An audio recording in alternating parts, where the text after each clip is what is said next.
mais lindos. Eu achei muito interessante. Esse é um dos estudos mais lindos da história da neurociência na minha análise. Foi um estudo desenvolvido pelo Schultz, um pesquisador, que ele descreveu que a dopamina, para ele, na ideia dele, ela é responsável pela predição de recompensa. Ela prevê uma recompensa. A dopamina é mais ou menos isso, tá? E isso é meio que uma motivação. Se você sabe que atrás daquela porta tem uma recompensa, você fica motivado em ir lá. Isso é dopamina. Você prevê uma recompensa. Se você chega lá e a recompensa não tá, você fica mal. Fala, pô, previ uma recompensa e foi uma porcaria. E foi isso que esse pesquisador mostrou. O que te deixa mal?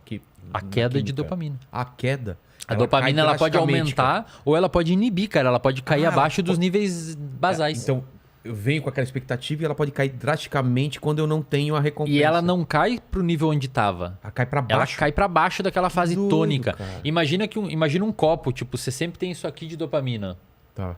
E aí quando você vai ficar na expectativa, alguém botou dopamina, aumentou.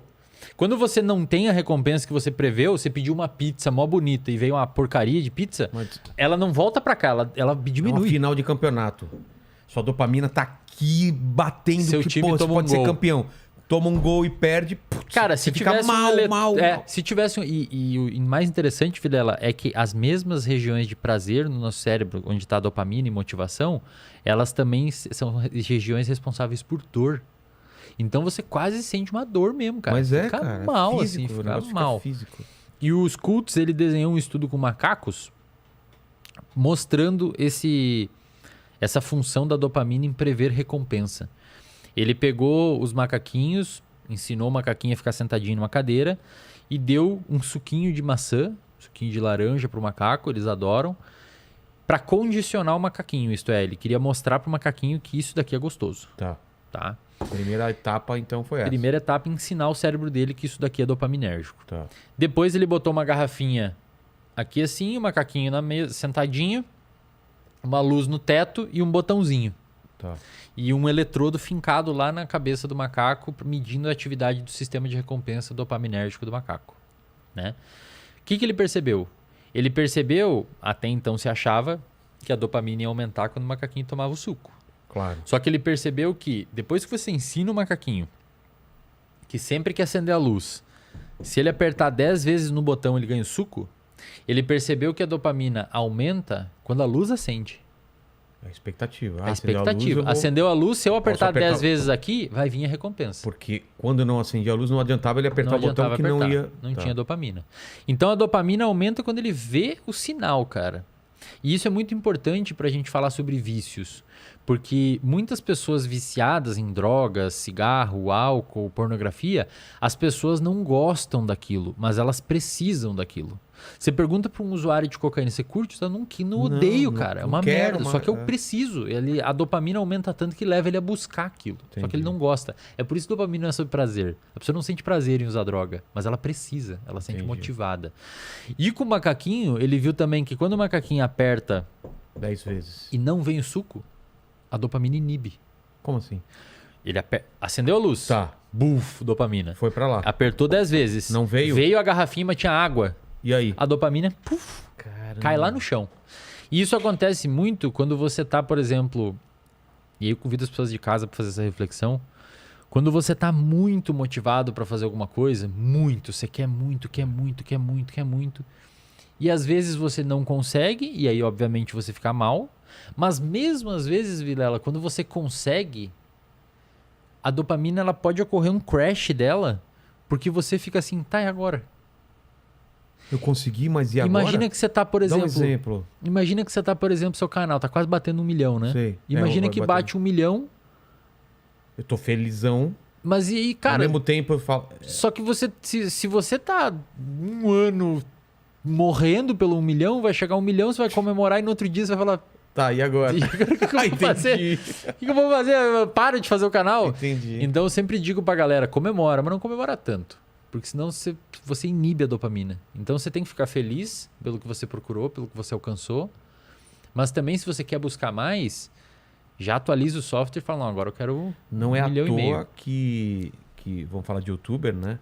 Tem tanto youtuber com depressão, porque eles se colocam uma taxa de crescimento impossível para ele. Não é porque ele cresceu que nem a gente cresceu em menos de um ano, não, em um ano bateu 1 milhão. Isso não quer dizer que a cada ano eu vou crescer 1 milhão, ou pior, que o ano que vem eu bater 2, depois 4, depois... Porque o youtuber ou o cara que trabalha com números, né? E aí eu posso jogar para as redes sociais também, se tá aumentando o meu número de likes e tal, você começa a sempre querer mais. Você não se contenta já com o que você tem, né? Perfeito. Por que a gente tem essa necessidade de querer o mais? Não tá satisfeito? Cara, minha vida tá boa. Eu amo minha mulher, eu tô na casa que eu quero, eu tenho o carro que eu quero. Por que depois de um tempo isso já não é tão legal e eu quero mais do que isso? Entendeu? Não tô falando de mim, porque pra mim tá bom pra caramba as coisas. É aquele mesmo mecanismo da pessoa que não para em 3 cigarros. Ela precisa mais. Tá. O seu cérebro começa a visitar um ambiente onde ele gosta e ele quer te levar mais vezes lá. Mas por que a gente não se acostuma e não consegue achar prazer numa coisa recorrente, mas que é boa? Não sei se eu me expliquei direito. Por exemplo, vamos dar o exemplo do macaquinho. Se toda vez que ele aperta, toda vez que acende a luz e ele aperta e vem o suquinho, e ele continua fazendo isso e não dá erro, sempre acontece isso, chega um ponto que ele deixa de ter prazer também da expectativa, porque ele tem certeza que vai acontecer. Cara, isso é sensacional. Então é a mesma explicação, Agora, né? é a mesma explicação, exato. Agora, se você pega esse macaquinho, e os pesquisadores fizeram isso, O quê? e você diminui para 50% a chance de vir ou não o suco quando ele aperta, então ele aperta 10 vezes. Numa vem, ele aperta 10 vezes, noutra não vem. A dopamina aumenta mais do que antes. Claro, porque É isso que cassino faz, cara. É, cara. Talvez eu vou clicar aqui e vou ficar rico. Cara, é isso mesmo. Talvez eu vou apertar essa alavanca e vou ficar milionário. Cara, o talvez, o nosso cérebro fica louco com o talvez. Tipo, talvez vai acontecer, talvez vai acontecer. Cara, ele vai exatamente nessa coisa de, porra, eu posso ficar milionário e eu posso perder 10, 100 dólares. Exato. E aí, se você dá sempre o suquinho, a dopamina para de subir mesmo, porque ele aprende aquele mecanismo. Que é o exemplo que eu te dei. Eu tenho uma vida maravilhosa, uma mulher, não sei o quê. Essa vida é todo dia. Perfeito. Mas é boa. Só que aí que tá, Vilela. Você é um cara que provavelmente tem o que a gente chama de serotonina alta também. Mas tem a ver com a idade também, né? Eu não sei o que Também trabalha tem. no cérebro.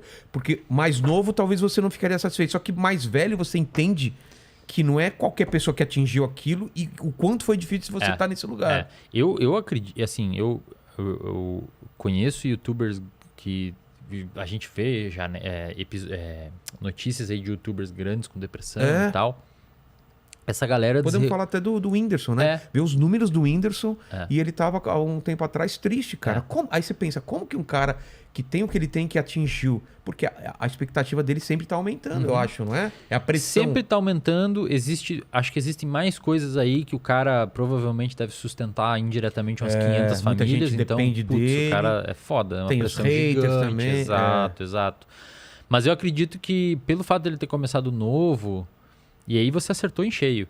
A galera que começa muito nova, ela nem consegue criar o que você mencionou antes, uma perspectiva de onde você estava. Por que a idade tem a ver com isso? Porque a idade você consegue...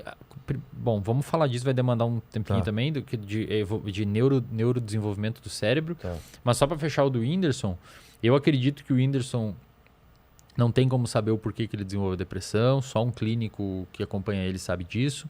Mas muito provavelmente esse excesso de dopamina e muita coisa acontecendo e o cara super poderoso e tal. Show para 50 mil pessoas. E daí, tem que fechar lugar para ele poder ir e tal. Acredito que isso meio que descompensou o sistema dopaminérgico dele. Então é muita dopamina fásica, aquela tônica diminuiu e ele começou a ficar triste. Entendi. E aí nada mais deixa ele prazeroso, nada mais faz ele ter motivação. Então isso é um ponto.